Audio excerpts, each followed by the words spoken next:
What's up, everyone? Welcome to the Sports Jedi Network here. I am your host, BX Sports Jedi Kev. What's going on? What's going on? Let's talk some. We're going to talk a little bit about a little bit of everything, a little sports centric. We're going to talk about all different types of sports today here. We're going to go with the first topic is the New York Jets. Yes, the New York Jets 2024 season comes to a complete end. What a disappointment, in my opinion. Let me get here a little much more close and personal, everyone. What's going on? The New York Jets 2024 season, 2023-24 season was a very disappointing. You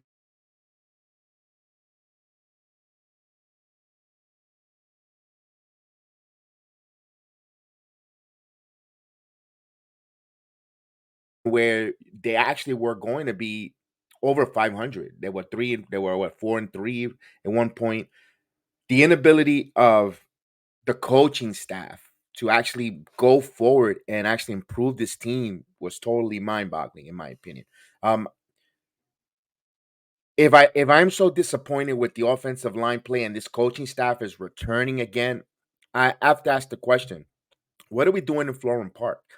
You know, we saw Aaron Rodgers says they got to get rid of all the BS, all that losing mentality, and all that good stuff there. I don't even know if Aaron Rodgers could help this team going forward. They have a lot of things to have to address. Starting with the terrible offensive line. I understand if a quarterback can get the football and throw the football quickly and get the ball out, you have a chance. But let's face it, this wide receiver core that's sitting there right now doesn't excite anyone. And I know Garrett Wilson said he had the worst year of his career, and that's not a good sign. If he's starting to show frustration and he's in three, going into his third year, and you know how the wide receivers are, very divish. I'm a little bit worried because it sounds like the same old Jets. What happens if Rodgers returns next year, another injury or whatever the case happens, and he walks away from this team? Get ready to lose a very good wide receiver in Garrett Wilson. I mean, you know what doesn't make the Jets case so tolerable? I'm going to be honest with you. As you see out there, guys like CJ Stroud, first year having a hell of a season. I mean, he's going to take. They won the division, rookie, and they're going to the postseason, guys.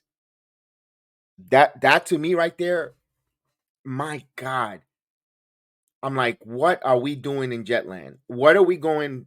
And of course, I like Joe Douglas as the general manager, and a lot of people could argue with me and say Joe Douglas had one good, strong draft. You know what? You might be right, but here's when I say he finds these other talent. Brees Hall, he has brought in other talented players in the draft. He might not be the smartest free agent gatherer or coaching evaluator, but at the end of the day, it's Salah who's going to bring his coaching mates around him. These are the list of free agents for the New York Jets staring in 2024. I will move on. I don't want to stay too much on a subject. I want to talk a little bit about everything here. Um, you see the names there. Jordan Whitehead. I would. There's not that many. Ashton Davis, free agent. First and foremost, Solomon Thomas, the veteran. It's got to be a really team friendly deal if you're bringing Solomon Thomas back. I don't believe Randall Cobb will return. I don't think Brees Hall will be returning. Billy Turner, see you later. Trevor Syrian, adios. Brett Rippin, nice to know you. Thank you for warming up the bench. But you have to bring back your punter, who, let's face it, was your valuable player on the team. Brees Huff is going to be an important, but he wants to get paid. We might not be able to afford Brees Huff. Makai Becton, go bounce or go be a usher at a church. See you later. Greg Zerline, you bring him back, but although you know how they do with kickers, they might sign another kicker, and that's it. And covering McGovern, you want to keep your offensive line somewhat intact. McGovern was hurt, but McGovern on a team-friendly deal, you want to bring him. Dwayne Brown, adios, see you later. Enjoy retirement. And those are the names I will bring back if I'm the New York Jets. The Jets are going to be picking 10th in the draft. They'll have plenty of time to see what or how they're going to evaluate the draft. Do they see the defensive tackle, the left tackle, excuse me, from Notre Dame? Do they go with a pass rush if they don't want to sign Brees Huff? You have Jermaine Johnson. You have Will McDonald. You have Quincy and Quentin Williams. Maybe Jamal C.J. Mosley might get cut, and they might go a linebacker out. A lot of different things can happen for the Jets. This is just the beginning. I'm happy we beat Belichick on his way out, although reports not been official that he's returning to New England. If he is or isn't, the 15 game losing streak is over. You turn the page. You want to build something on 2024, you broke the streak. And for Salah to come out and says that everyone's returning, even the offensive line coach, gives me a little bit of worrisome, Jet fans. I am a little worried because you should have made a change at your offensive line. Shake up the coaching staff a bit. Wide receiver coach, these wide receivers show no separation whatsoever route running. And I understand it's the offensive line. Everyone wants to push the offensive line. That's why the offensive line coach should have not returned, in my opinion, for the Jets. We'll see where the Jets go. I'm happy they beat the Patriots. Or whippy do, they get 10th. Let's face it, the Jets dictates that they're not going to take a quarterback. Everybody would like to get Penix. If Penix is available, you have to think about that. If you're the New York Jets and Penix is there, and would you contemplate trading back some, depending what team is desperate to come out? Because one thing Douglas has shown us, his ability of finding those talent in the first round. Jermaine Johnson. I mean, the list is on. That draft was phenomenal draft for the Jets, who are their core right now, that we're seeing playing well. I'm a little torn with that. We'll see where the Jets go. I know the names are out there for head coaching. They're not going to change the head coach, Jet Nation. As much as I would love them to change the head coach, they're not changing the head coach. They're not. They're not doing it. They're not moving on with him. They're not making changes on the coaching staff, even despite Honey winning that amount of games they did. Another team are our tenants, the New York Giants. They made a nice move. They're quickly got rid of their offensive line coach, special teams coach. They're going to keep Wink Martindale and their offensive coordinator are both returning to the New York Giants. That's a good move for the Giants. Winning organization, although you could debate with the Giants if they're a winning organization or not, especially in the short time. Last year they won a playoff game. They were in the semifinals. We've seen they won 2 Super Bowls in the last 10 years. All that good narrative with them, but they make moves. Keeping both coordinators back with Daboll. You saw the New York Giants at the end of this year improving. They kept getting better. They didn't tune out the coaches. That's what you want. And it's not how you start, it's how you finish. No, Wink said he might be back. Well, this is only day one, so I could be totally wrong as well. As according to Ian Rappaport from NFL Insiders, he's saying Wink Martindale to return. So we might have to wait to see. But my point is, if they do bring those coordinators back into the fold, that's a smart move. You want to make the changes on the offensive line coaches and all those special team coach. They even talking about bringing former Joe Judge as a special team coach in return. I know Giant fans were like, "Oh my God." There was a reason why Joe Judge became a head coach. And I know New England has some good players. I think the guy knows how to coach. If you leave him to a specialty like a special teams, it might work for the Giants. Now the question for the Giants was that Saquon Barkley's last game. He was franchise tag. I don't see the Giants giving another franchise tag to Saquon. Oh my goodness, that's like a hero's welcome. Antonio Pierce. Personally, I hope Antonio Pierce gets the Vegas Raiders job, but I think Raiders, they want to bring that big name marquee. If he's available, Antonio Pierce, and let's say Martindale decides to move on, that's a name that you would love to bring. First of all, it kind of eases the Giants' ira or anger on letting Wink go. Let's say Wink gets another opportunity, says I'm going to go elsewhere, doesn't want to. They say there was a rip with the head coach Daboll, and he wants to move on. And you bring in Pierce, if he doesn't get the head coach job, right there, that's a ground that the fan base will ease the blow I'm bringing in. He did get those Raiders to play and play well. They were very motivated. It seems like the players around him gravitate to him. They like Antonio Pierce, former Giant, of course, winning the Super Bowl. We have great memories if you're a Giant fan of Antonio Pierce. It'll be interesting. The Washington Commanders job is out there. If you pair an Antonio Pierce as a head coach along with Bieniemy as an offensive coordinator, although Bieniemy wants to be a head coach, let's say this new regime in Washington, although they sign Myers. I don't know why they bring an NBA guy in with along. Of course, they're going to bring some other NFL minds to make the decision for a head coach. Apples is apples and oranges is oranges. Because listen, when I got a toothache, I don't go to a colorologist. If my heart hurts, I'm not going to the dentist. My point is, stick with the Browns tried that years ago, and look where they were bringing in a baseball and analytic guy to try to help him run a football. Let Myers do NBA and let the NFL do NFL. I don't get that, but that's why certain organizations stay where they're at, doing dumb move. Bob Myers is a smart man when it comes to the NBA world. This whole different, still sports, professional sports, yada yada. I get it, but they're two different entities. Leave it alone. But that's the Commanders. That's better for us. Robert Rivera's out. Arthur Smith is out for Atlanta. The Artie party is over for the Falcons, although he was upset that he felt that the Saints ran it up the score on them. Well, why don't you just go out there and have your team play? Don't embarrass yourself, and you won't get the scores ran up on you if you're Arthur Smith. You were out the door. It was just I guess must have been a frustration move for Arthur Smith. The Giants will have some more money under the cap. What positions will they upgrade? Especially everyone's eyes, they're gonna pick six. Will they draft a quarterback? I think the Giants need a quarterback. Daniel Jones coming off the injury. A lot of Giant fans didn't like Daniel Jones, and last year he did play above and beyond the means. It was exciting in that playoff game. Some people could say the Vikings were terrible defensively. That we saw the defensive coordinator got canned immediately that game was over.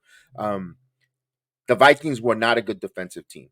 Daniel Jones, we know what Daniel Jones is. I'm gonna ask you, Giant fans, do you really want to see another year with Daniel Jones under center?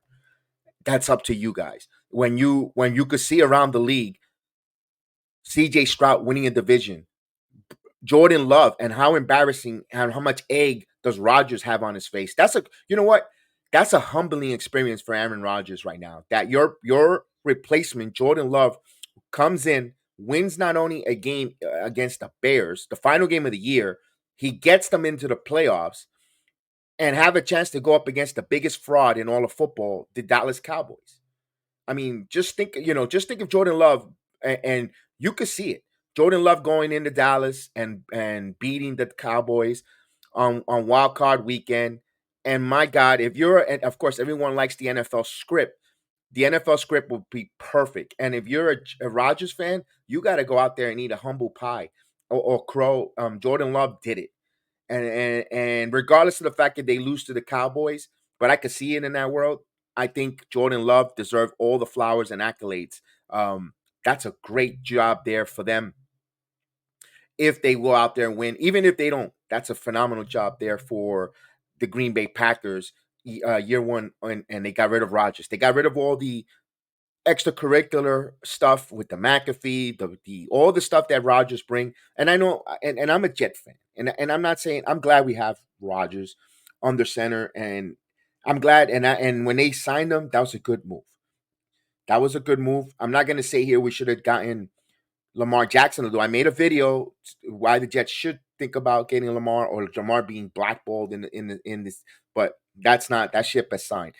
Steven says Jets should sign Terrell Taylor as a backup. He is going to be available. The one thing that worries me about Taylor, that guy cannot stay healthy. I know he's a backup, but when he does come out as a backup, that he cannot stay healthy. He had to come out of that Giant game yesterday for a bit.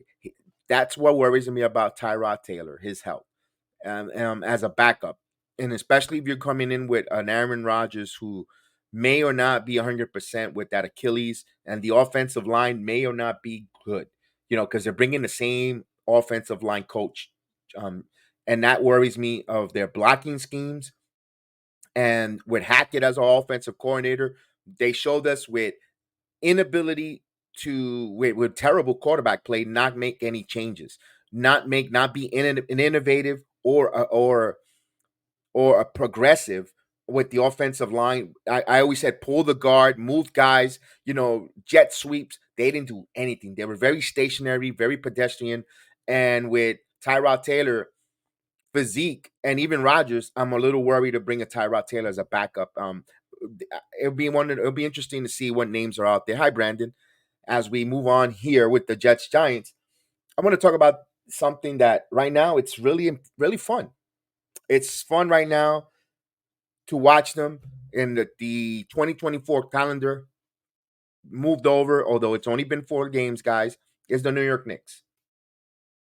Since making the trade, I know a lot of Knick Nation got so worried, bothered, irate because we saw, and I get why Knick Nation we got into that realm. Barrett, number 3 pick, quickly number 25, and the way they excel and elevated their game to help the Knicks break a drought, get into the postseason, along with Julius Randle, despite the fact we lost to the Hawks in the gentleman's sweep. Seeing RJ Barrett grow, averaging 17 to 18 points a game with us. Emmanuel quickly becoming a candidate, if not 6th man of the year. I get all of that. Sometimes we have to wait and allow trades and situation to happen.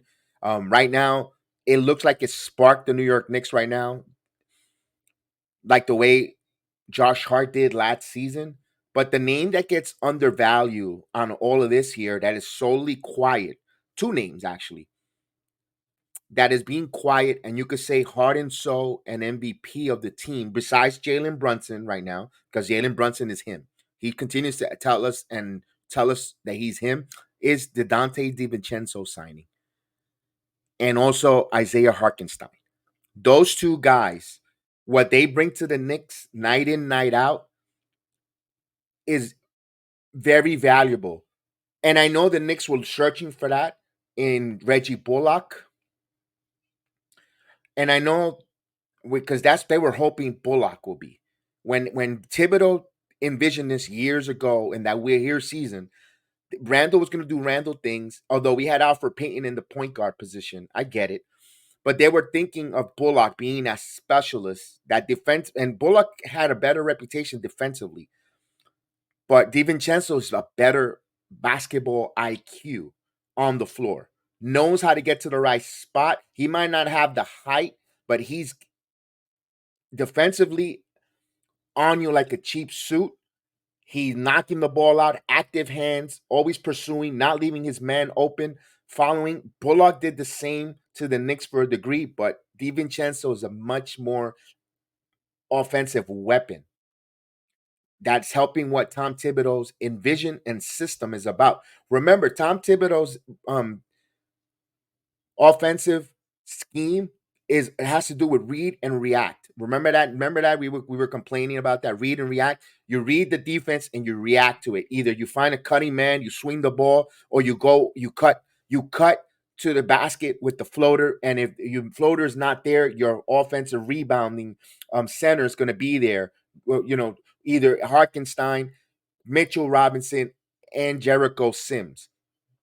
That's why the system is working. I got to give Leon Rose credit where credit is due, not making foolish trade, not knee-jerk reaction years after year. He made a move. It's a little bit unpopular to a degree, but it's working because he's bringing people to fit the system.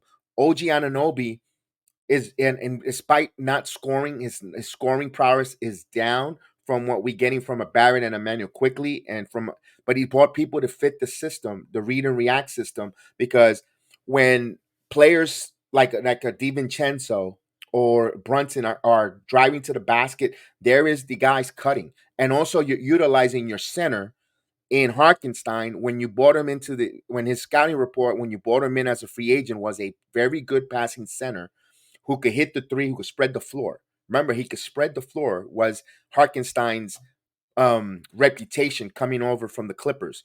Now Hartenstein, and again, again, as much as we give a lot of heat or ire to Mr. Tom Thibodeau, we got to give him his credit. One of his credit for Tom Thibodeau, whenever he gets these centers, and they always flourish under him.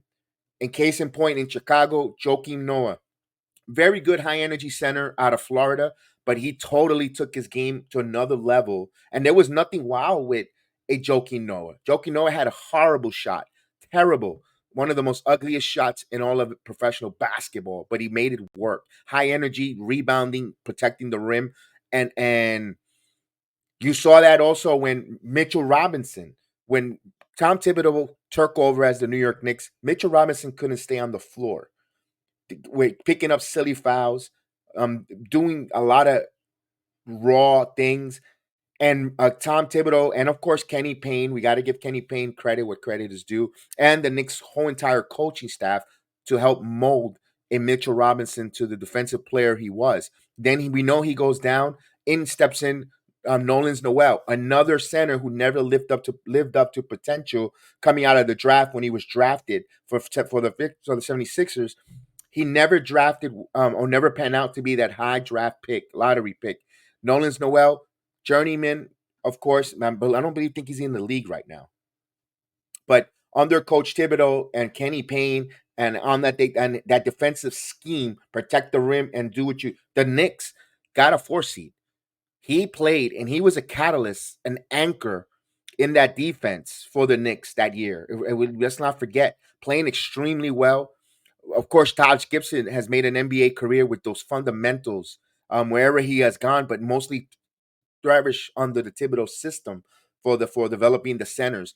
The same is going on here with Isaiah Hartenstein. That's why I believe in Jericho Sims. He's going to be another one when his time comes to be ready. Hey, what's going on? We're gonna say hello to Tommy, and we're gonna say, Tommy, congratulations to winning the AFC East. Of course, he has a date against those terrible Tower Steelers. Let's go. Good luck to you guys, Bill Mafia. And of course, when we're talking about the center on Tom Thibodeau, the way he's developing the center position, you see it now with Hartenstein. Hartenstein now is becoming not just a center who rebounds. He's averaging almost 20 in the last 3 games, almost 20 rebounds a game. Unheard of. The assists, he could swing the basketball. The basketball doesn't die or stops in his hands. It's going to get moved either to a cutting player or someone in the corner, even when he puts the ball on the floor. That's a good sign. The team sharing aspect of the Knicks, it makes you excited. Now, we saw when guys get healthy, things happen. Taj Gibson, his contract was going to be guaranteed as in a few hours. The Knicks made a tough decision in waiving Taj Gibson, although I believe Taj might be a part of the Knicks coaching staff. The Herb Williams status, always good to have that mind there. Brooklyn native, keep him around if he wants to be on the coaching staff. Richie Diacono's contract at the 5 o'clock will be fully guaranteed. They like to have that Villanova connection who could work, who helps. As he's like a coach on the floor as well. The Knicks have surrounded themselves with really smart basketball minds. It starts with Brunson. Again, the Villanova connection. Those guys they might not be the most sexiest players. They might not even be the top 3 lottery. They might not, but Jay Wright produced was NBA basketball fundamentals played right, utilizing all those guys' talents in that Villanova Wildcat run to stay and withstand in the NBA league. And Brunson just took his game to another level in New York, plain and simple. We see it with DiVincenzo, who I say is one of the biggest New York free agent signings in quite some time, for him to come in here quietly, come in and play along, and he just continues to get better for DiVincenzo. We saw him have a career game under the Knicks, flourishing under the Knicks. We see now Brunson becoming, it should be an all-star, should be a starting all-star point guard. If we're the Knicks, by them making that move, opening up roster, they have 14 of the 15 available, keeping themselves open. Looks like they're going to make a move.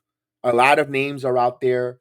A lot of insiders like to put out names so you could create the traction or the fan base to speak and to hear that, and so certain teams could reach, so certain organizations that listen a lot to the fans, knee jerk reaction to what the fan base is saying. Um, the clickbaiting begins when it comes. Of course, we're about over 30. You could say 35 to 40 days before the NBA trading deadline becomes official. You won't be able to make any trades. Things are going to start heating up. The Devontae Murray names, Donovan Mitchell's name, and of course, here's a big thing. And let me read another comment. Brunson has a big team impact than he was when then the Melo was traded. Yes, and I know that's a comment that a lot of Knicks fans will be like going to be raising their eyebrows, even get upset, Steven. But you're true. The statement is also true. The impact of the point guard, Brunson, elevates everyone on the team. And if you're a superstar, then we want to call Brunson borderline megastar, and I said it. You don't have to agree with me. Of course, not everyone agrees with everything I have to say anyway. Um, Brunson is on the borderline of a megastar because he elevates everyone around his team. Randall continues to get better, and Randall played extremely well on the We Here year because there was hardly no fans. We had that. We spoke about that. Also, there was no high expectations. Then the year after with expectations, you saw the flop. You know, the irate, the thumbs down, all that. But now when Brunson came aboard, Randall continued to elevate it. He could, and also Barrett elevated. Mitchell Robinson elevated. Everyone on the team played better and elevated to a levels that we were like, wow. Even Emmanuel Quickly working with a Brunson arm there. That's what you call an impact player. Carmelo, top 5 scorer of NBA, Hall of Famer. Don't get me wrong, it's not unlocked. I've got his jersey. I love Melo. 3 to the dome. But Melo didn't help elevate their team for longevity. That one year when, of course, that block that really set the franchise back for 5-7 years from Roy Hibbert was the reason.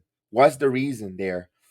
He didn't manage to get elevated, and of course, we could say insanity didn't help. It was a flash in the pan. And by the way, what a travesty who said that Brunson was a 1-year insanity. Who that person who tweeted that, dude? What are you watching the basketball with? Your eyes or with your ass? I asked that question. That's a terrible statement. Brunson has been doing this since the collegiate level. National champion. Come on.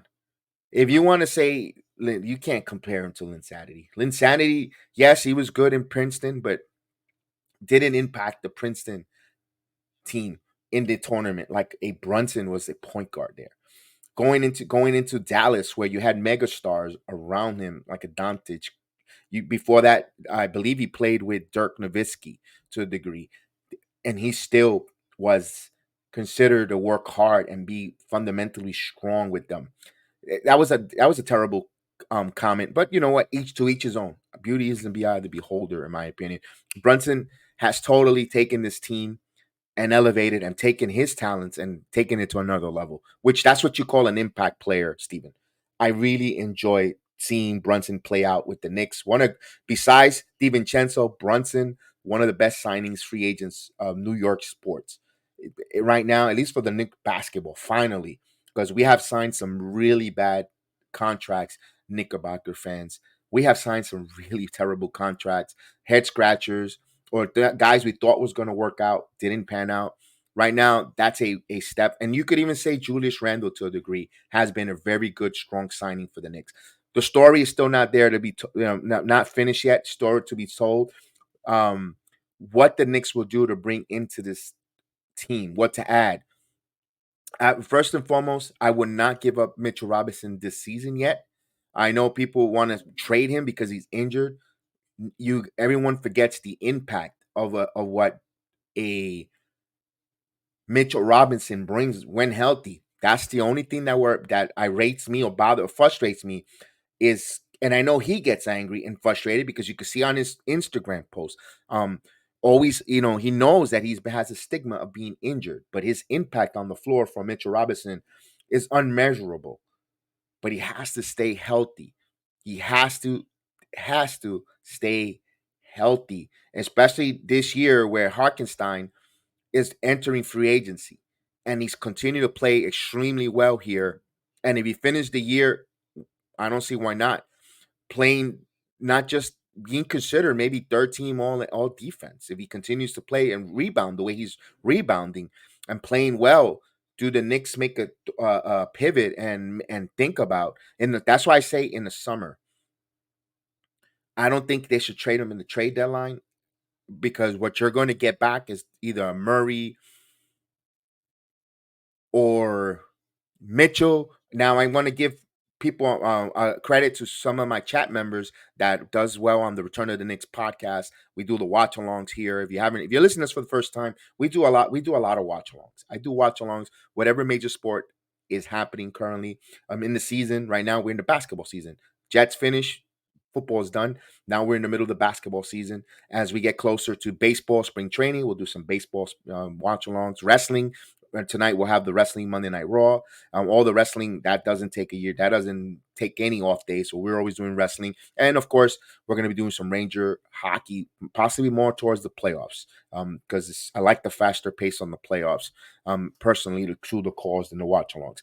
My point is, as I want to give credit to Joe Curry, one of the chat members, mentioned maybe he could see a move where the Knicks make a move with the with Cleveland Cavaliers, where they probably get an Evan Mobley, trade a lot of picks along for Donovan Mitchell.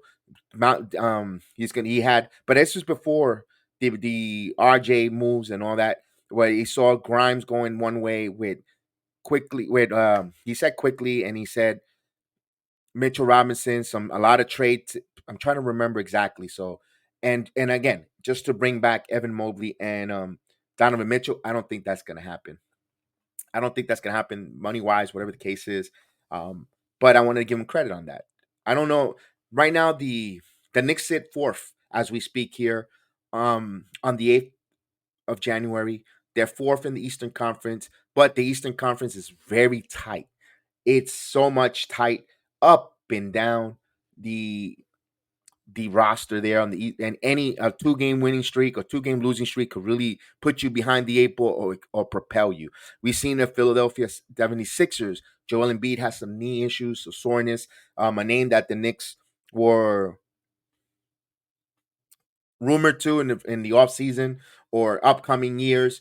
What scares me, Joel Embiid, exactly what that is. That knee soreness, where he comes to the organization and his knees are so bad with so many minutes that we can't capitalize on bringing him here. Gave up so much, and then it sets back stuff. Remember, these trades, when you want to get these type of franchise impact player, could go either way. It could propel you into the NBA finals or conference finals, or it could really get you back either to purgatory or cap or lottery status. That's why it is so hard to make those moves. And I got to give credit to Leon Rose for pulling that for the Anunoby. Anunoby, again, not averaging the scoring prowess that we lost, but boy, the Knicks defensively, their defensive metrics just went up, holding, back. And one thing that was very, very impressive, they went and took care of, on Friday, the 76ers, and then they go and they beat the Wizards. And where the Wizards came back down by 5, when the Knicks had a big, comfortable lead in the past, the Knicks will find a way for allowing the Wizards to even either tie the game or even take the lead before winning by an ugly win, maybe by 5. The Knicks, calm, cool collective, gathered up, called the right timeouts. You saw the maturity on that team, and a coach knowing knowing his team, knowing where to stop the bleeding. regroup them, probably reassess their defensive assignments, and then you saw the Knicks pull away and win comfortably. That's a sign of a team maturing, a team knowing to trust one another and listening to the coach's system or their playouts or their readouts, and also having a floor general on a Jalen Brunson controlling the narrative on the court. That's winning basketball. That's why they're sitting at 21-15, 6 games over 500, and looking to add more against the Portland Trailblazers on Tuesday. That's a great job there. They have two. Oh, I appreciate it. Thank you so much. Thank you so much. I appreciate it. And I know that the viewers are low. I get it. It's all right. I'd rather have quality over quantity. I don't like to clickbait. I don't like to stir up the pot, and I like to do the what ifs. I like the what ifs because the what ifs brings up a lot of conversations talk, and I like the what ifs, but I like to keep it minimum on the over. I don't want to oversaturate too many of the live content and clickbaiting. But I really thank you, Steven. I really appreciate your support. You also always a great supporter, and I really enjoy it. Now, my point with this, back to the Knicks here, I'm excited for what they're doing, what they're going to do, and what they're setting up. I also am going to give credit is due. I didn't think Miles McBride, at least in the upstepping, was going to have that offensive impact that he had. That dunk before that quarter ended or the half ended against the Wizards, my God, that's a ooh ah moment. Miles McBride, I know I love the chat that says let the deuce is loose. He is loose. Now it's in time to sink or swim. He has now until at least a week before the trading deadline to tell the Knicks he is a piece that they could use off the bench, not just in the deep bench, not just when they're up by a lot, but when they need a bucket getter, an impact player, an impact play, they could count on a Miles McBride to come in the game.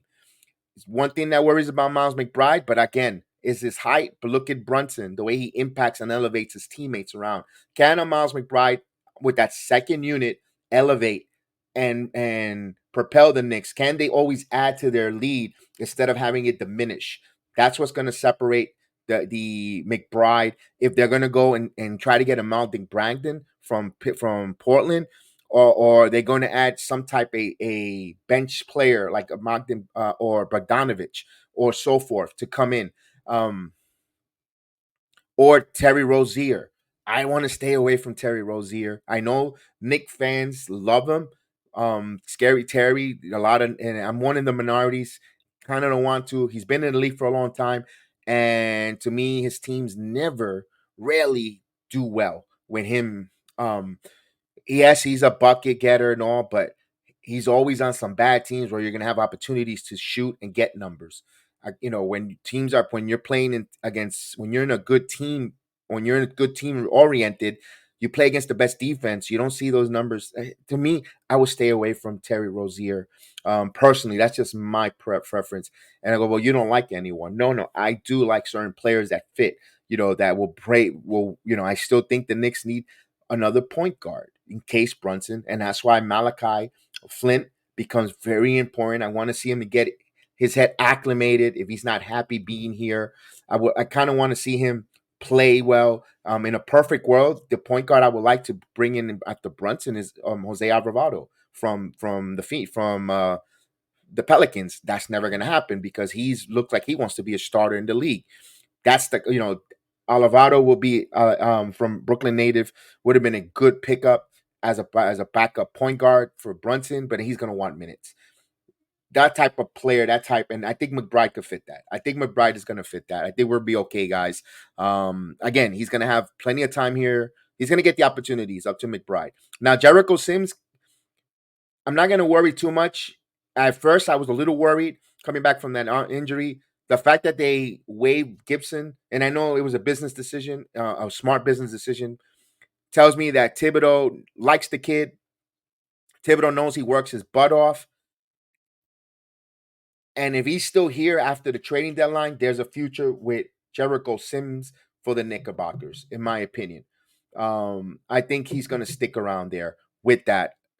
We'll see. We'll see where it goes with the Knicks. Personally, we find out I don't want them to go bananas making crazy moves to make everyone, but it seems like they're going to go all in here, trying to get to at least to the Eastern Conference Final, because then it'll justify bringing Tom Thibodeau back. Remember, Tom Thibodeau has one more year on his deal.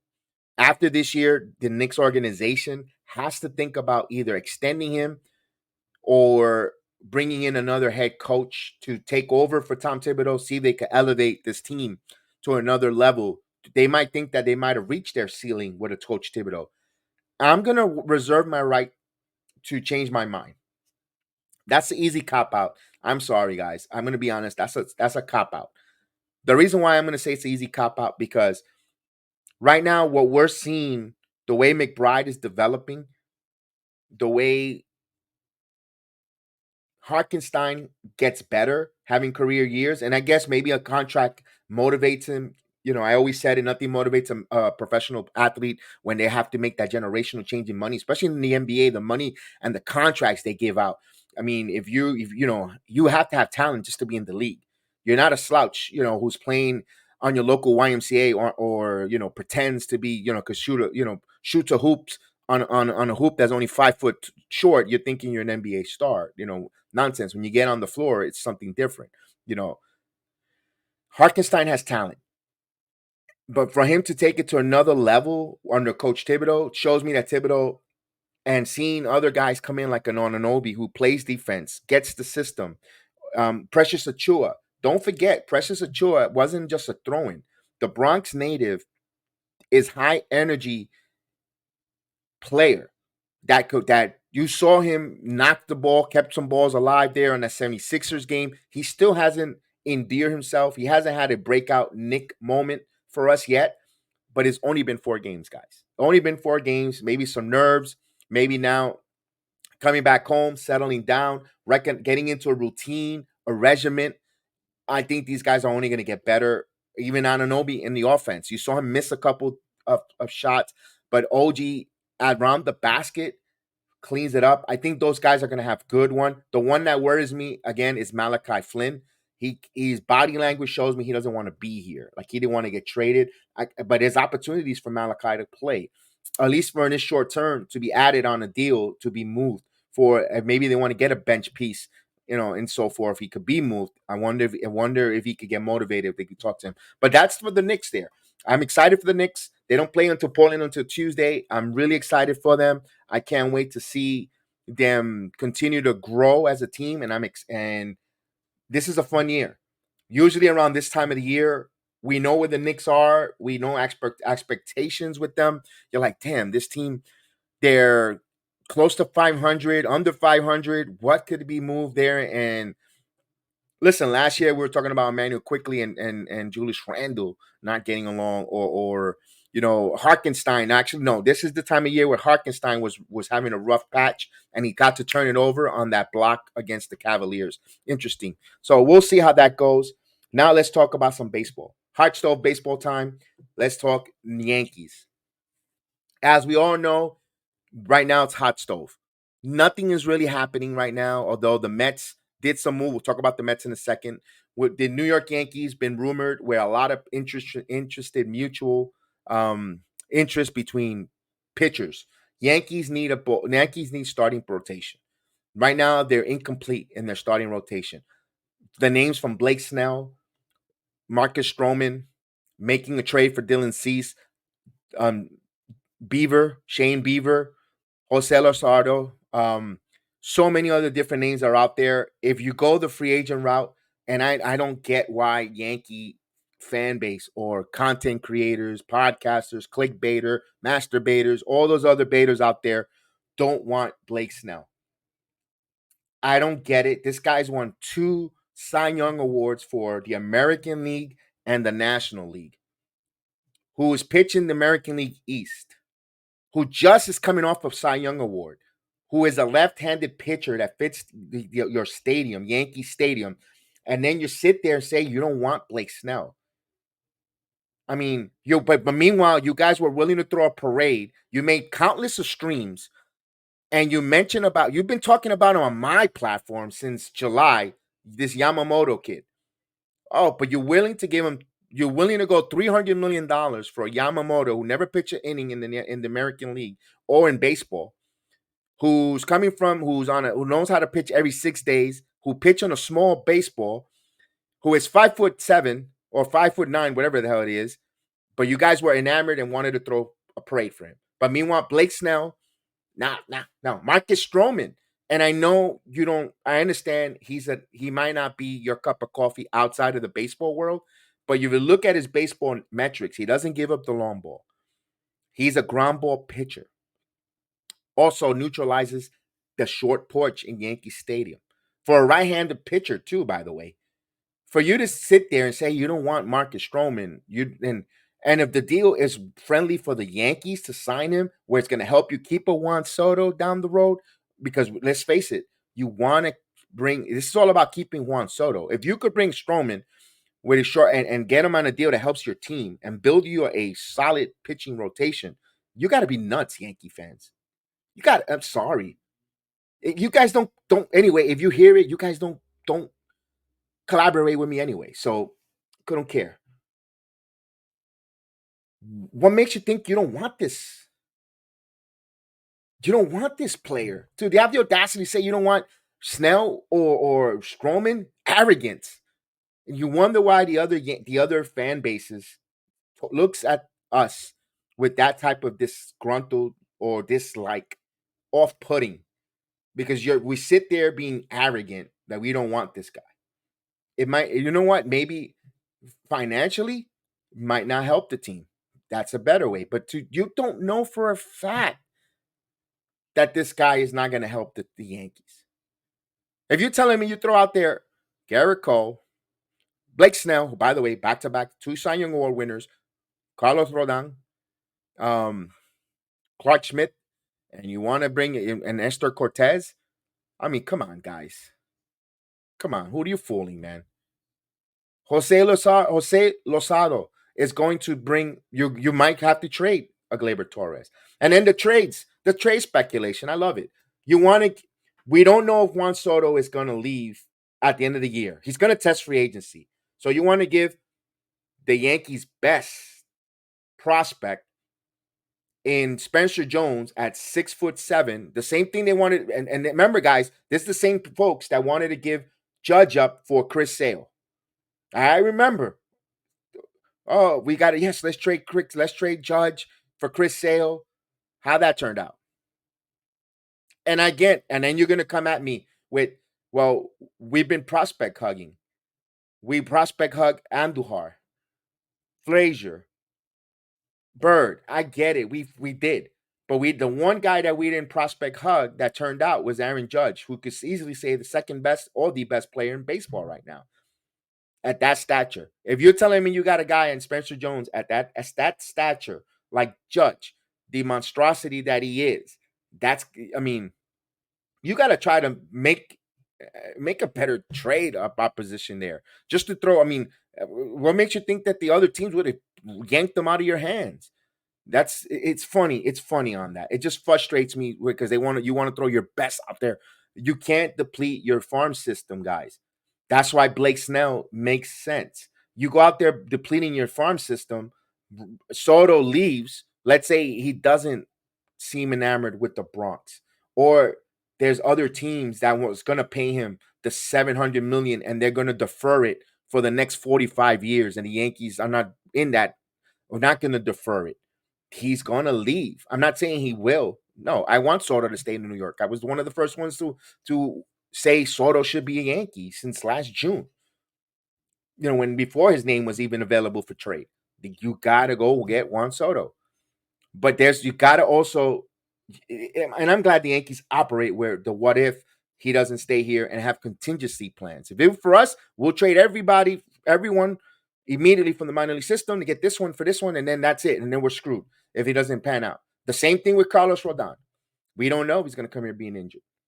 Rodon had a history of being injured. Rodon had a history of not staying healthy. It's the same thing we would have signed Chris Sale that went to the Braves.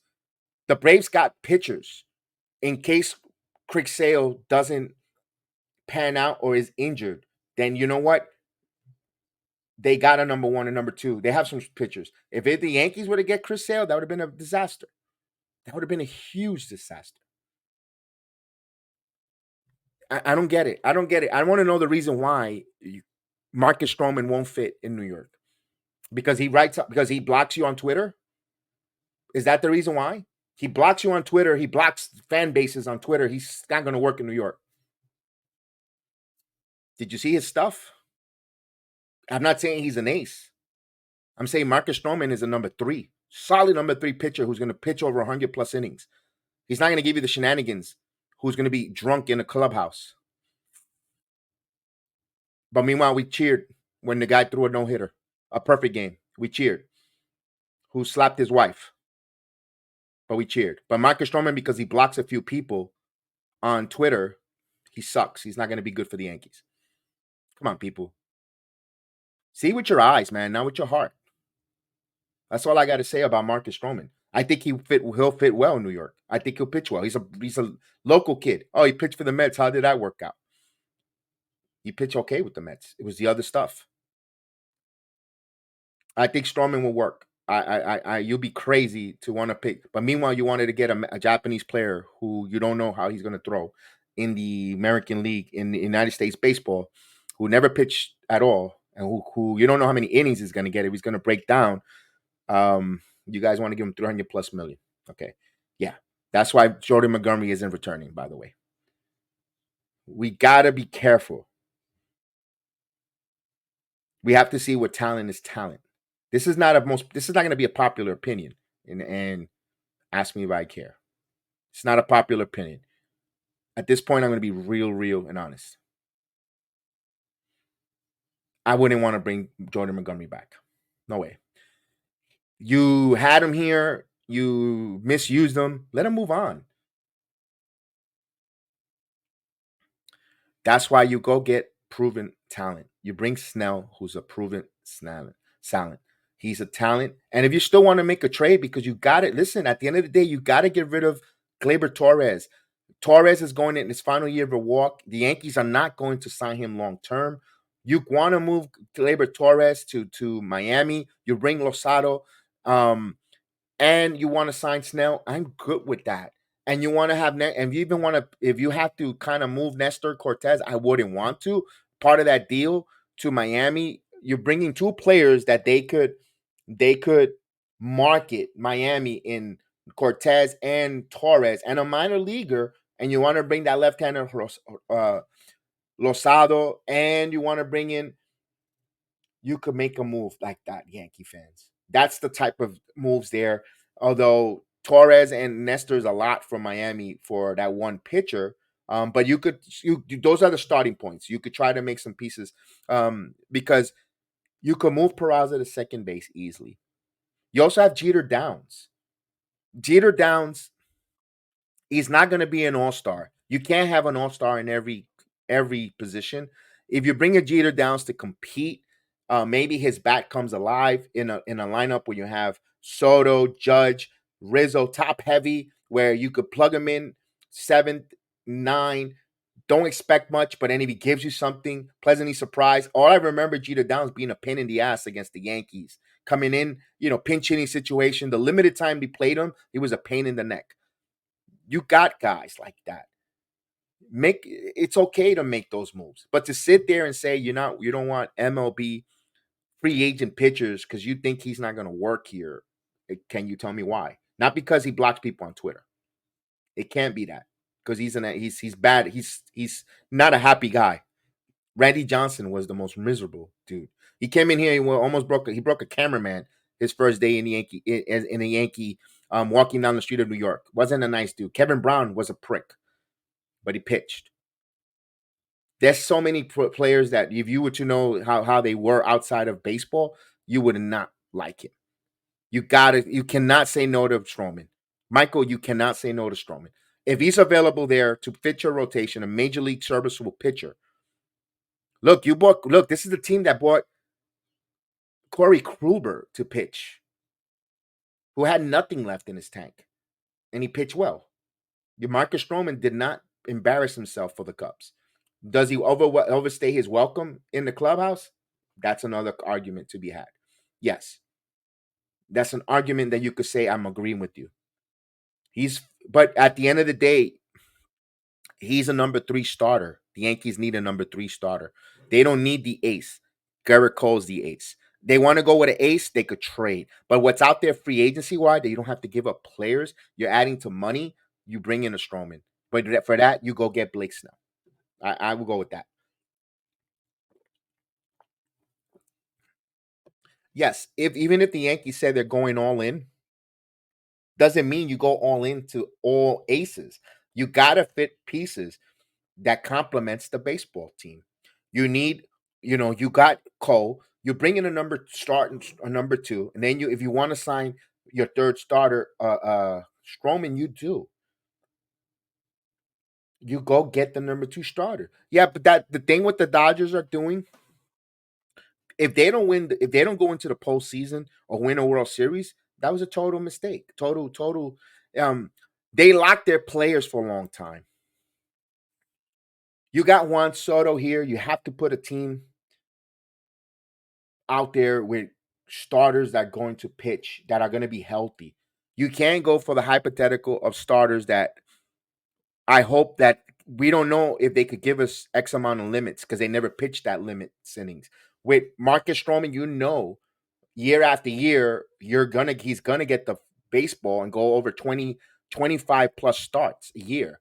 You want that, and that's how you utilize and capitalize on Juan Soto. Now, now to your point, is it a great 25 plus starts or not? That's to be determined as well. That's the other side of the coin, Michael, when we're having this conversation. We don't know if they're going to be quality starts. But damn, if you got a pitcher that's pitching over 25 starts a year, that means he's giving you some quality.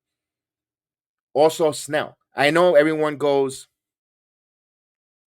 oh, we can't go with that, Michael, because of that. His beliefs. You know how many?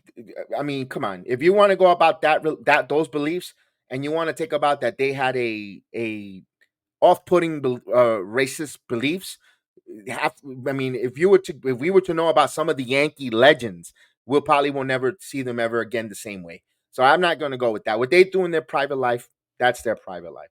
I want to see what they do on the baseball field when they put on the pinstripes and get employed by the New York Yankees. What they do when they get to that stadium and when they reach 161st and River Avenue, that's who I care about. Um, they have to conduct themselves as professionals. I get it with the Yankees, but to not say I don't want Stroman for that reason. Do we know him? We don't know Michael Stroman. Now Bauer. That's a great one. Bauer. Here's the thing. Not because of mistakes, Steven. I wouldn't want to Bauer on the Yankees. He hasn't pitched in quite some time in Major League Baseball. I believe it's going to be his third year away from baseball, guys. That's a long time away from a Major League pitching. It's like saying bringing back Matt Harvey now. Invite him to spring training and have Matt Harvey pitch. And we were like, I wouldn't want Matt Harvey. He's out of baseball for a while. Yes, I understand that he pitched in the Korean League and or in the over in the Far East. He was actually sent down at a minor league in those leagues. Worries me about Bauer. I think his arm talent or his skill set has really diminished a lot for major league level. That's why I will stick away from Bauer. Now, what about his acquisitions outside of baseball? He was cleared. No other stuff. Right or wrong. He doesn't have the talent. At the end of the day, I don't think he has the talent to want to warrant him back. Now, if he was able to pitch and pitch well and have an arm and scouting reports tells you that this guy arm is lively and can help the team, you have to think about that, regardless of the fact. It's the same thing with Chapman. Remember, Chapman fell in the Yankees' lap because the Dodgers did not want to deal with the situation that happened in Miami with his wife. The alleged situation or whatever happened there, he ended up with the Yankees. We brought him in here. No problem. Domingo Germán, no problem. I mean, it doesn't mean, oh, because we did it for them, we bat an eye, look elsewhere. At the end of the day, if the player has talent and could benefit the team a lot, and not just the Yankees, all of MLB will bring that guy back in. Okay, there you go. Sorry, but by getting Soto and not improving the rest of the team is a failure. But you jump because we're not getting your wish list. Um, because someone else is buying the groceries, it's a failed season. It's not improving. You got the best. You got the most. You got the generation. The one of the best generational young left-handed hitters of all of baseball on your team. You made a trade. They did something. They did something. They went and got the best player. Last year, they got the best available left-handed arm or best pitching available in Carlos Rodon. Didn't work out. But that's not the Yankees' problem fault. The problem is they're not working out. When they come here, they don't work out. They went and get the best play. They got the best pitcher in Rodon. They got the well, you wasn't saying that last year. Rodon sucks, but you guys were going bananas. The amount of streams, and I love about YouTube because the receipts are there.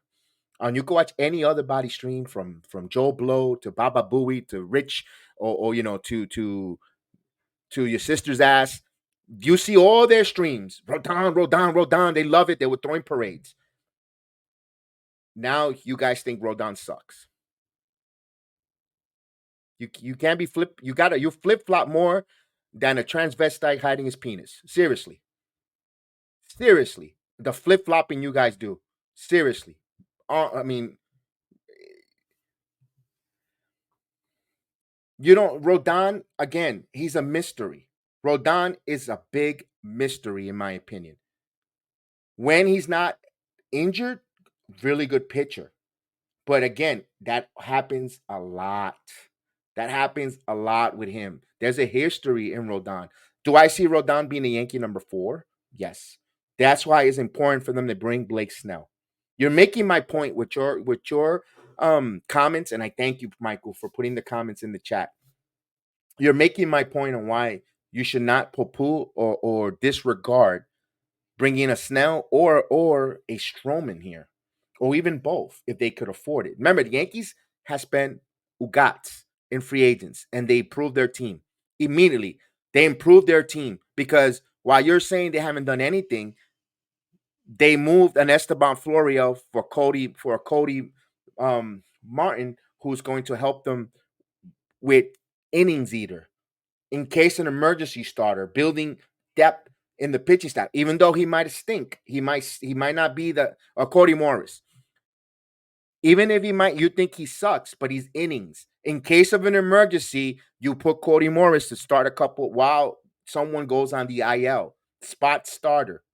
That's a good move. You're not going to have so if you're telling me for emergency starter, you want Beaver as your number 7 starter? Yankees and a winning organization needs 7 to 8 starters. And if the first 5 are your top of rotation and guys who could be interchangeable in the bullpen or in your minor league system and that you could bring up and down, that's smart baseball. You can't always have everyone. You're not going to have 5 aces. It's rare where everyone hits the 5 ace status. Even 3. Look at the Braves. You could arguably said they had 4 aces, only 1 World Series.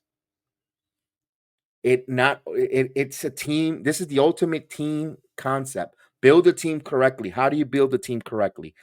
Good starting pitching, up the middle defense, and you have a good strong bullpen. Now, I'm gonna agree with you, Michael. Yankees haven't really solidified the way they normally do with their bullpen. Josh Hader's sitting out there. Hader's a name you want to bring in here. And the way I will bring Hader in here, it depends on the years and the amount of money that he wants. You're not seeing a lot of teams out there running to Hader. Might not have enough suitors for a Josh Hader. Maybe they know something that we don't know. Name wise, he sounds sexy. He sounds phenomenally sexy, but you don't know what's available there. You don't know why teams are not rushing to a Josh Hader. He hasn't really had any offers. So got to worry about Hader as a reliever out there. You're gonna have to probably make a trade I know Class A, but I don't know if the Guardians are willing to break things down. We're talking about Beaver now, and then Class A. I don't know if they'll. I don't know if Guardians are willing to move part. Now in Pittsburgh, you want to try to get no. Clay Holmes is in a closer, Michael. I've been agreeing with you with that since last year. Clay Holmes is not a closer anymore. Clay Holmes had a one good year as a closer. He pitched phenomenal, and did not live up to the bill. That's a 1 year wonder as a closer. Is he a bullpen arm that you could count on? Yes. And of course, and I'm glad you mentioned Verdugo. The Yankees are getting back to being balanced. They're balanced. You got Verdugo, Soto, Judge. Don't forget Stanton. Everyone put Stanton as a slouch. Stanton is still a threadable home run hitter who right now needed to be a carrier of the offense. He's a great piece. He's becomes a luxury. He and Stanton becomes what's become your luxury car. Everyone else is important parts, but Stanton is luxury because when he's on, boy, he's going to be a terror on American League or Major League Baseball pitching. The rest of the guys are your nucleus in Stanton, Judge, Verdugo, and of course LeMahieu. LeMahieu is a big important. Can he bounce back? It'll be and Volpe. Volpe has to be Volpe. I want them to kind of make. He has to be a table setter. Volpe has to be a table setter either with base on balls, um, get on base, use his speed. Torres is going to have a career year. We all know it. I'm excited for that. Gleyber Torres is going to have beyond career year where some of the Yankee fans might want to extend him. I'm saying, you know what? That's why I think he's gonna move on. I rather you sign Soto full blast and let Torres move on and let him get greener pastures elsewhere because we have depth in the up the middle. No, he's not resigning. Torres is not resigning with the Yankees. I think he walks. I think Soto we have to resign, but Soto is going to cost. Look around 55 million a year. $55 million a year for a starting point for him for 10 years. You're looking at 550. 550 starting point for for Juan Soto. I mean, Torres have a phenomenal breakout year. Wouldn't be surprised if Gleyber Torres gets a 325 million for 10 years or 12, 11 years. Won't be surprised because he's going to have that kind of year. That's why I kind of want to see him play under that opportunity to try to have a career year because he's going to benefit from Soto. He's going to benefit from Judge coming back, and Stanton is going to and they're going to have really strong bounce back years. The Yankee offense is not going to be really an issue. The only thing that's going to hurt the Yankees is the speed, team speed. Which, although Verdugo not known for his big flat fleet of foot, but they'll run the bases well with Jeter Downs as a possibly. I think Jeter Downs wins a role on this team. I think Jeter Downs wins a role on this team. I think Peraza either gets traded or be kept at the minor league system, in my opinion. Will be interesting to see there. And of course, when we're the Yankee fans, we want balance. We want balance. And speaking of balance, slowly but quietly, the team across the river, across there in Queens, quietly bought a balanced pitching rotation. In a move, it's not going to be sexy.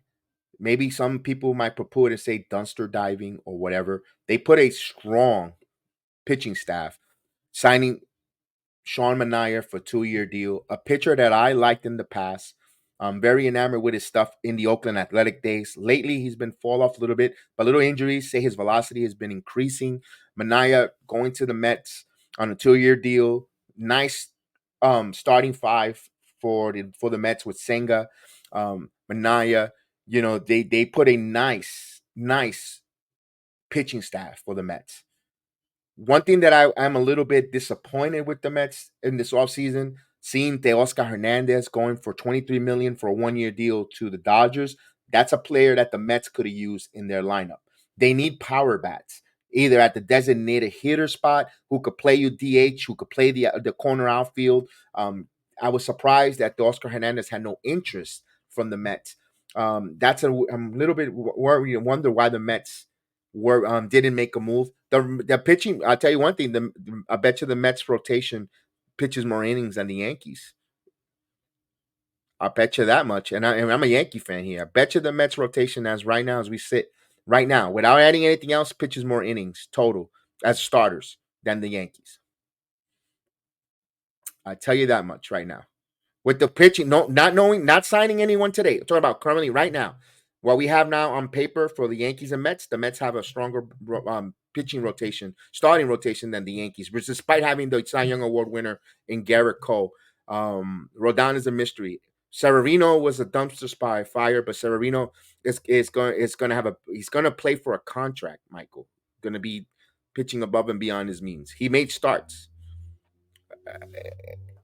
right now. Yeah, that's a little bit of a hot take there. I'm gonna stick with that. I said it. I'm gonna stick with it. I think the Mets will right now with these five guys, they'll pitch more innings than the Yankees. They'll pitch more innings than the Yankees.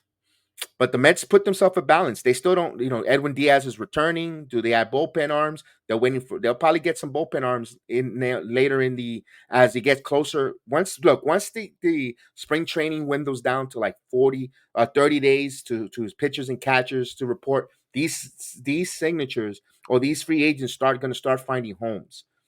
You're going to see it because guys want to get into their acclimation where they're going to go. They also want to know where the hell they're going to live. Free agents going to want to know because they have to uproot their family. Some of the kids got to finish school, get ready, school system, buying homes, the whole markets, all that extracurricular stuff that we're not aware of. But just they'll sign here. There's all that other stuff, uprooting of their whole lives, where they're going to live, their routines, and all that good stuff. I believe in about another week, things are going to start picking up in major league free agency. Players are going to be signed, contracts are going to be offered. Team knows what the barometer sets on the big time names. I think once Snell gets signed, and Montgomery, then everything else is going to be avalanche because they're going to know teams right now think they have an opportunity there to sign players. Don't be surprised if the Mets sign Jordan Hicks away from the Yankees. Remember the manager there is Mendoza. They're going to want to ask him players that fits his coaching style, and he's got a lot of similarities to the Yankees. A lot of ex-Yankees. We saw Harrison Bader go to the Mets. I'm not a big fan of Bader. To be honest with you, they should have gotten to Oscar Hernandez instead of Bader. But at the end of the day, that's their issue. Is he going to be a good pick? Probably for the Mets. He probably will. He was under Mendoza. Knows what he played well under Mendoza. It is what it is for the Mets. The Mets, I understand the Mets offseason hasn't been exciting, but they're solid. They're solid, especially pitching wise, just to give them a little bit of shine and love. But there's still names out there for them. Can they bring a JD Martinez to be the designated hitter? They're also talking about Dylan Cease, although I don't think the Mets have enough in their minor league system to want to get involved in the Dylan Cease sweepstakes, Corbin Burns, due to the fact that they just got Acuna. They just got some of these. They want to. Steve Cohen wants to build a farm system, and if you're going to trade away farm system to players, I don't, and he wants to cut some payroll. Also, you got Pete Alonso's contract coming up. Interesting if they flop, will they move Pete Alonso at the trading deadline? I believe if they're under 15 games on 500, they will. Which I don't think so. I think the Mets are going to be there. I think the Mets are going to be this version of the Phillies. They're going to be, they're not so sexy, but when the dust clears, they're right there, ready to clinch and host a wild card game. You never know. And it's too early for predictions. It's way too early. It's only January. I'm not going to even make predictions. I'm just talking about the Mets. Wouldn't surprise me. Wouldn't surprise me with the New York Mets. And we'll see what the Yankees, back to the Yankees. We'll see what they do. There's going to be a lot of reports, a lot of speculation, and there's going to be a lot of podcasting, clickbaiting. So stay tuned. Get your popcorn ready. All right, let's go off with the last final thing here. ALB Wrestling. Monday Night Raw will be tonight. Monday Night Raw is going to be phenomenal there. Another kickoff there. We're going to have Cody Rhodes, again, Nakamura. And, of course, you're going to have the tag team champions, Kaden Katana, taking on Chelsea Green and Piper Nevin, a return bout there. CM Punk will be in the building in Portland, Oregon. We'll find out if Punk is entering the Rumble, or he is entering the Rumble. What's his first feud, or if he's going to have a feud coming out of there. And, of course, wrestling is thriving high. We get this Saturday will be TNA's pay-per-view or premium live event is Hard to Kill, where that's going to be a stacked card, of course. And of course, where Mercedes Mernay, aka Sasha Banks, show up. Everyone still thinks that she might be showing up Wednesday in Jacksonville, at the Daily Palace for AEW. Interesting enough, if she doesn't show up this Wednesday, she will be at the Rumble. Plain and simple. Because they're not gonna keep doing this every Wednesday, unless they're gonna purposely troll the WWE or, and bring her the Wednesday before the Rumble, so people think she's going to the Rumble, and then she shows up Wednesday before the Rumble at All Elite Wrestling. That's an ultimate troll job. We'll see. But I want to say thank you for allowing me to speak with you here, give you my thoughts, my opinion. Like, share, subscribe. You know what, you don't have to all agree. Everyone has an opinion and everyone has a thought. That's my opinion, my thoughts, and I'm sticking to it. May the sports be with you. I am Sports Jedi Kev. We'll talk to you next time. Thank you for everyone. Peace out.